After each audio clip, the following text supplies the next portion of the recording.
This video is sponsored by Incogni, more on them soon. But first, speculation video back, and it's a good one because I've done a ton of research for this, just delving into the Pokemon lore in very deep ways. The winner of the ZA Royale, the tournament that happens at night where you battle trainers across Lumia City, is said to be granted a wish, those that rise to the top of the ranks. Can I just say, mad respect to the taxi driver who loves his job so much he wants the elimination of all other transport on the road. I mean, that guy loves his job, and I'm here for that. I want to know who's running the tournament, and I also want to know how they're granting wishes. And of course, you might think of the wish-granting Pokemon Jirachi, but there's way more than just the one Pokemon. There's stuff they were setting up in Scarlet and Violet and the DLCs, as well as back to Sword and Shield, and even back as far as X and Y. I have a number of legendary Pokemon, and I've done the research. So let me know what your wish would be if you win the ZA Royale in the comments. First, we're going to do the lore, and then at the very end of the video, we're going to speculate. And we'll start off, of course, with Jirachi.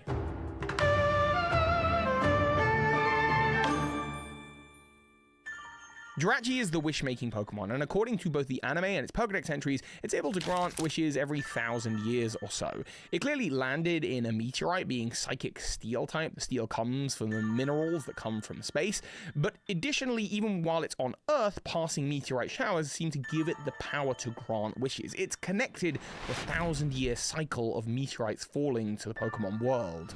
In the anime, that's the Millennium Comet. In new Pokémon Snap, that's the Teller Meteorite. I'm going to get into that. And in Oras, we actually get the best picture of all of it, as well as its ties to AZ. See, in modern day, in the Pokemon world, there is a meteorite threat to the Hoenn region that comes bearing Deoxys. You fight this in the Delta episode, but it's not the first time and it's not an isolated incident. 1,000 years ago, Sutopolis was created, when a massive meteorite smashed into the Hoenn region's ocean, forming a crater. In that crater, in the very center, there is a giant tree and a little flower that looks to be the AZ Flowers Floette flower, probably planted by AZ when he planted the tree. Wallace confirms this as he was traveling the region.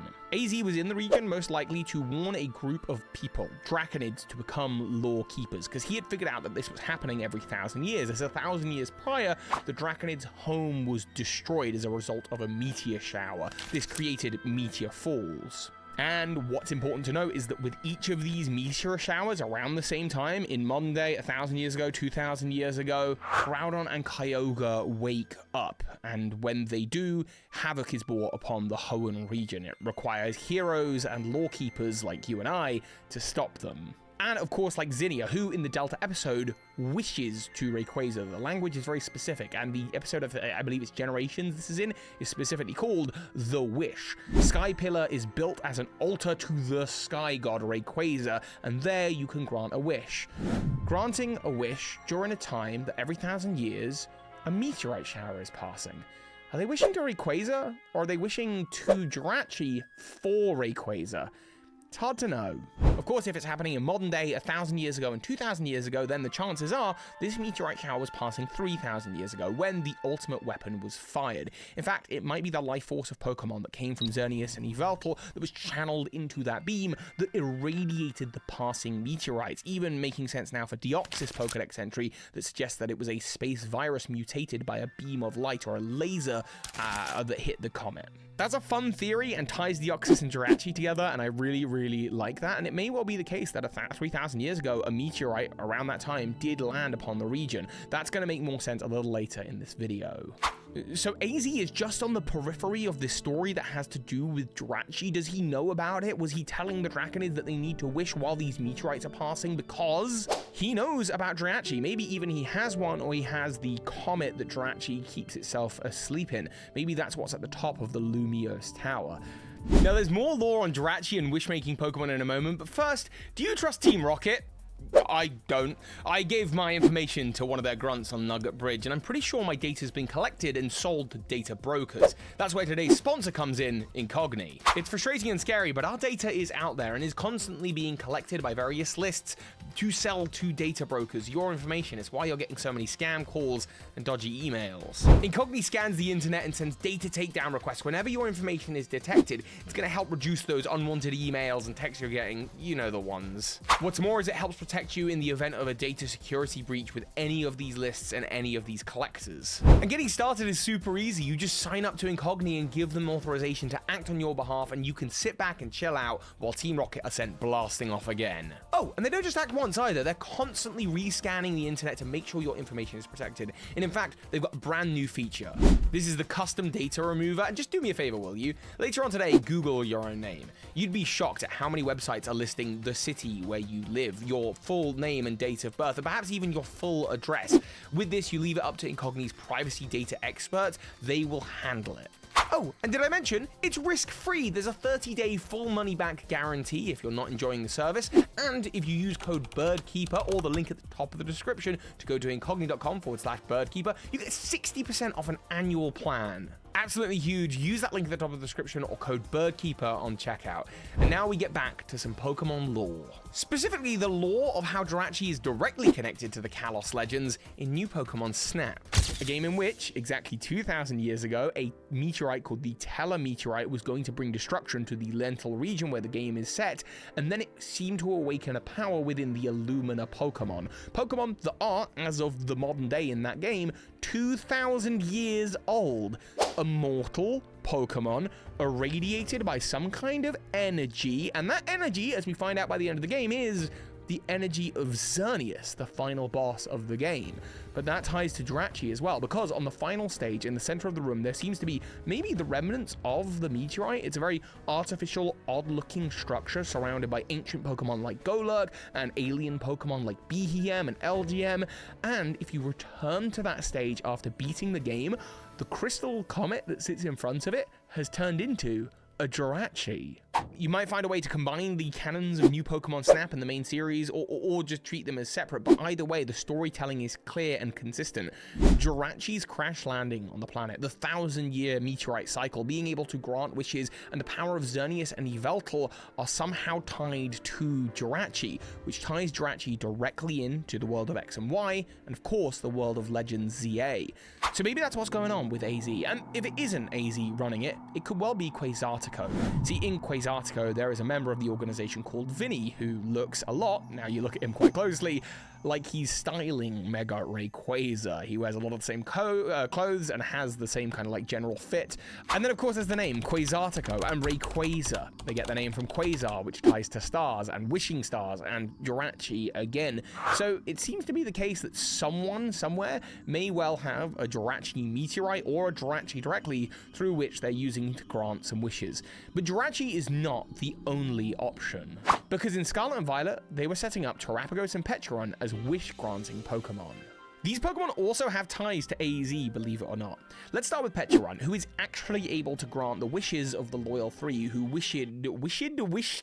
wanted and hoped to become the Loyal Three from the forms they were before. It also helped out its trainers, according to its backstory. It wanted to grant their wishes about the masks that it wanted to find, so it traveled to Kitakami to do that. But here's the thing, the way that Pecharunt grants wishes is through the toxic chain and its binding mochi. It seems to turn creatures into its retainers and sort of control them, and it does this by altering their biology in a kind of toxic way. It's not so much granting wishes in a magical power kind of way, it's more just like mind controlling and then sharing some of its strength. It's a cool idea though, and the idea of wishes was a common theme throughout Scarlet and Violet, because a lot of people were saying that maybe the Paradox Pokemon, maybe they were from alternate dimensions, maybe they really were from the far future or the long past, or maybe they were creatures that Sada and Churro just sort of wished up. It wasn't very clear. Wishes and dreams, it was a common theme, and in the Kitakami DLC, we see Kieran kind of punch this stump, and there's a little purple light around his hand, and then suddenly awaken the Loyal Three to face off against Ogerpon. What's happening there? Is that like an actual wish happening in the game? How is that not tied directly to Pecharunt? Well, it's because at that moment, Kieran was holding on to crystals from the crystal pool at the top of Kitakami. This is where the reality-bending, wish-granting power is said to come from. These crystals from Area 0, it seems to be where they've traveled from, are said to have special powers. The crystal pool is a place where people say that they see people who have passed on, like dead people, and it actually trickles downstream into the timeless woods, where a special Ursaluna seems to have survived on that water. The water and the crystal pool, they seem to have special properties about them. And the thing about the crystals of the crystal pool and in Area 0, it looks a lot like the crystal structure that's around the ultimate weapon in Pokemon X and Y. Furthermore, while the underdepths are clearly dated to be a million years old plus, the actual crater of Paldea itself looks like, and the name Area 0 suggests, Ground Zero, the point where a big beam of power kind of hit the region. There are many people out there, myself included, that believe that the ultimate weapon, when it fired 3,000 years ago, was landing on the Paldea region. This is evidenced by the fact that the Mega Evolution phenomenon, for which the ultimate weapon is responsible for creating, matches the designs of some of the Paradox Pokemon. Roaring Moon, of course, but also when you look at Iron Valiant, you can sort of see some similarities there between that and its Mega Gallade and Mega Gardevoir. Additionally, the Herba Mystica that grows all over Area 0 is a plant that, as a result of the soil and nutrients in it around Area 0, are said to be able to make people live longer and makes the Titans grow bigger. So this is just like a Lumina Pokemon and Mega Evolution and AZ himself. And in addition, the Herba Mystica that grows in Area 0 is a plant that allows creatures to live longer and grow bigger. That sounds a lot like AZ to me. So here's the pitch, here's the theory. Sometime after the ultimate weapon firing, AZ visits Paldea, visits Area 0 to see what he wrought on the region, and makes a new friend, Ogerpon, and takes some crystals from Area 0. He continues to wander the Earth, going to Kitakami a few hundred years ago. Ogerpon, by the way, is a nice substitute for AZ's Floette, like he's searching for his Floette. Both Pokemon are, I think, guaranteed female. They both have to be female, and then on top of that, they're both plant creatures. Ogerpon is a little tree creature, much like Floette is a little fairy that clings onto plants, so you can see why AZ would have an affinity for it. Anyway, AZ travels to Kitakami, where the local people ridicule them for how they look. But they can't be ridiculing Ogerpon because Ogerpon's adorable, and when they see it in the DLC, they love the way it looks. They think it's absolutely cute. So it must be the man they're terrified of. The man who looks to be much bigger in this cutscene than your regular people. Because he's a several thousand-year-old traveling hideous giant. So these masks are created by the local mask maker, the ancestor to Kieran and Carmine, and in these masks he places the crystals. The crystals that he found in Area 0, the wish-granting crystals. Of course, then the Loyal 3 come, sent by Petrunt to take on Ogerpon and take the masks. And AZ tries to literally fight them off and doesn't succeed to, so then decides to leave Ogerpon alone, not wanting the same kind of fate to befall Ogerpon as befalled his Floette. He thinks leaving is the best way to keep this Pokemon safe. So he does, but it won't be until many years later he realized that all along he had some wish-granting crystals. Crystals that later on Kieran would use to wish for the resurrection of the Loyal 3, and that Sada and Churro would use in some way to help them create the time machine or summon about the Paradox Pokemon, and that you use at the Crystal Pool with Terapagos to project the images of the long-deceased Sada and Churro. But maybe you don't buy it. Maybe that sounds too theory-related to you. That's fine. I did check in the lore-keeping group chat. Yeah, there's a lore-keeping group chat. It consists of me, Lorekeeper Toby, and Lorekeeper... hang on. Lorekeeper... Oh, just Lorekeeper, the original Lorekeeper, who had a suggestion that I didn't even think of. And this one ties directly to Kalos. So, Lorekeeper, why don't you take this one? Hey Toby, did you wish for a second Lorekeeper in this video? Wish granted. Thanks for joining me. You had a Pokemon you wanted to suggest which I overlooked in my research, so why don't you explain? Sure thing. When it comes to granting wishes, I can't help but think of genies, also known as Djinns, and coincidentally, one of Kalos' mythical legendaries is the Djinn Pokémon, Hoopa. Much like Pecharunt, it doesn't grant wishes by bending reality. Instead, it creates wormholes that can fetch objects, Pokémon, and even places from other locations.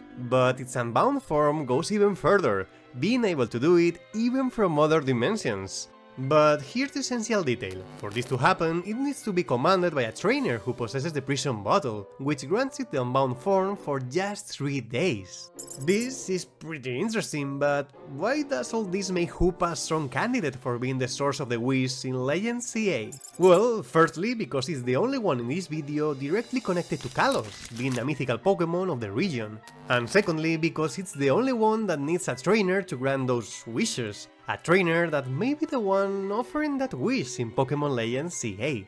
But it doesn't stop there. If Hoopa is behind that wish, it could be the culmination of a hidden storyline that started years ago in X and Y. In the original Kalos games, if you bring Hoopa to the Parfum Palace, you can meet a backpacker investigating the Djinn, and interestingly enough, he talks about an organization that once exploited Hoopa's powers. That sounds pretty familiar to again another spin-off game, Pokémon Masters, in which the evil organization uses Hoopa to summon powerful trainers from across the Pokémon world and universe to compete in a single tournament. So if that's mirroring the Pokémon Masters story, then yeah, that could well be what Quasartico are up to, running the show.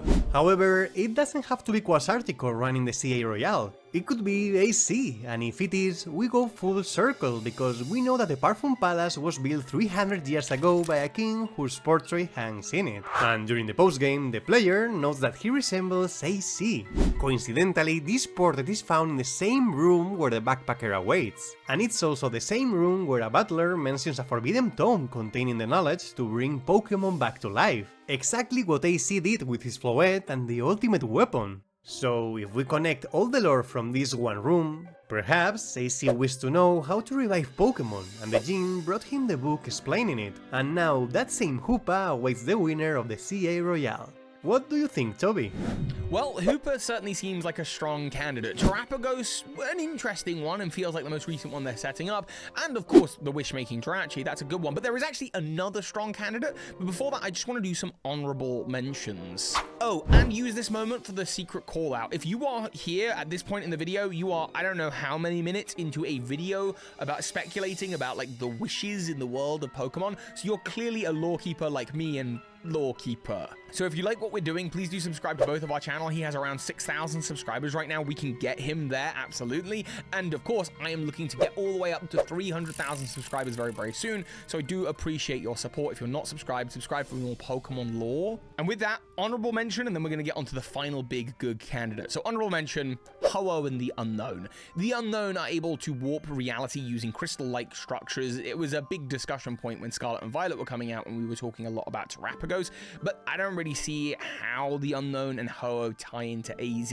There's like several degrees of separation where you could sort of say, oh, the Unknown are related to the mystery stage with Arceus, and how that connects to like the Kimono Girls who made the mystery stage, and how the Kimono Girls are, I believe, connected to or related to the Lore Keepers, and so you can use that to get back to AZ. But it's just a little bit too far removed, and I can't imagine seeing Ho-Oh and the Unknown flying overhead around Lumio City. But there is another tie. And I'm not suggesting the Pokemon is going to be in the game, but I am suggesting that an item connected to it will be. And that is Eternatus and the Wishing Stars. Not even that far from Lumio City, just a swim away from the Kalos region, is the Galar region. And 30,000 years ago, Eternatus crash-landed somewhere, probably in the Crown Tundra. Rose has been researching it for energy in recent times, but 3,000 years ago, for some reason, it woke up. 3,000 years ago was the darkest day, around the time of the ultimate weapon firing. Maybe it was exactly around the same time, or maybe it was a decade or two before, when two heroes, two brothers, possibly, witnessed a wishing star in the sky, and then the darkest day happened. I think I know what happened here. I think these brothers are AZ and his brother as kids, and I think the wishing star may not have been part of Eternatus' body, but I think it might have been a Jirachi passing in the night sky, or maybe just some other wishing star. We know they pass every 1,000 years ago, and they wished for what any kid in the world of Pokemon would wish for, a life of adventure. And so, an ancient skeletal dragon from 27,000 years prior that had crash-landed in the region would awaken, bringing with it the Dynamax phenomenon and the darkest day. But of course, they wished for a life of adventure, so they also got the spirits of two ancient Pokemon, Zacian and Zamazenta, the Fairy King's sword and the Fighting Master's shield, as their Pokedex suggests and calls them, to fight alongside them. to take on the Dynamax Pokemon and to become great heroes and to become the royalty of the region. They would then, if you believe this to be AZ and his brother, expand their power into the Kalos region, where ultimately a big inter-regional war would take place 3,000 years ago. Anyway, that's all of the lore and a little bit of speculation. So now let's try and speculate it into one clear narrative as to, if you were to combine all of these things, how they would combine into one story and then lead into the events of ZA. But if you didn't like any one of these 4 things, you don't have to worry about it, because the story still kind of makes sense. 3,000 years ago, a young AZ and his brother wish upon a wishing star in the sky, a Jirachi. They awaken Eternatus from 27,000 years earlier. It rains down on the region, but they save the region as part of their wish. They gain power and go on a life of adventure, becoming the royals of the Kalos region, and then they start a war with each other, firing the ultimate weapon, which ultimately hits up into the sky, irradiating passing meteorites, the same meteorites that contain Jirachi, perhaps causing it to crash down 1,000 years later. That will become the Teller meteorite in the Lentil region. Whatever. Again, you can discard whatever you don't like if that feels too spin-off-y. After the ultimate weapon fires, AZ's Floette leaves him and he begins to travel the Pokemon world. 2,000 years ago, he goes to Hoenn and Meteor Falls events happens and the Draconids are pushed out of there. He warns them that he thinks this might happen every 1,000 years, and sure enough, 1,000 years later, we get the destruction of the creation, really, of Pseutopolis when a meteorite lands in the ocean. He has changed a lot over the thousands of years. He's warning the Draconids how to avoid destruction and tells them to become law keepers, teaches them about making a wish. Who they need to make a wish to, they're not quite sure. They believe Rayquaza as the one that can stop Groudon and Kyogre, but perhaps the Sky Pillar is oriented as a pillar into the sky where they can wish upon the meteorites. AZ plants the flower of his Floette in the center of Pseutopolis because he's trying to help people now. He's changed who he is. He has yet, though, to go home and face what he's done. About 300 years ago, he does return to Kalos and returns as a king. They build the Parfum Palace in his name, and there, he seeks out the power of Hoopa to perhaps wish for his friend's return, but he doesn't succeed in finding it because he hasn't made amends. He travels around 200 years ago to the Paldea region to see what destruction he wrought on Area Zero, picks up crystals, and meets Ogerpon, a new friend, and he tries to start a new life with it, traveling the world. They go to Kitakami. But there they are ostracized, so masks are created for them to keep them hidden, but then the royal trio come to ruin their fun and threaten the Ogerpon. So AZ leaves Ogerpon alone, hoping that it won't have destruction brought upon it. It is only then in modern times he actually returns to Kalos to truly face what he has done and face up to the descendant of his brother, Lysander, and help save the Kalos region with the hero of Kalos. Now he has reconnected with Floette, and he lives in Lumio City. But there's another organization, maybe the remnants of Team Flare, the Quasartico Inc., who know about AZ, they know about long life, and they know about wishes. Or perhaps AZ is the one who's running the show, and he also knows about wishes. With a Jirachi and the meteorite that passes the Pokemon world every 1,000 years, the Kitakami and the Crystal Pool and the crystals that came from Area Zero, and Terapagos' ability to seem to warp reality, Hoopa and its ability to grant wishes through its rings, or Eternatus and the wishing stars that fall upon the Galar region in modern day, there are many options, which mean that AZ and Quasartico may have access to a Pokemon or an item that allows them to grant wishes. And I'm sure once the game's out, we're going to know exactly how, if any of these things fit in, they do. Or perhaps his Floette just uses the move Wish. Sorry, what was that? You know, the move Wish. It can be learned by AZ's Floette after all.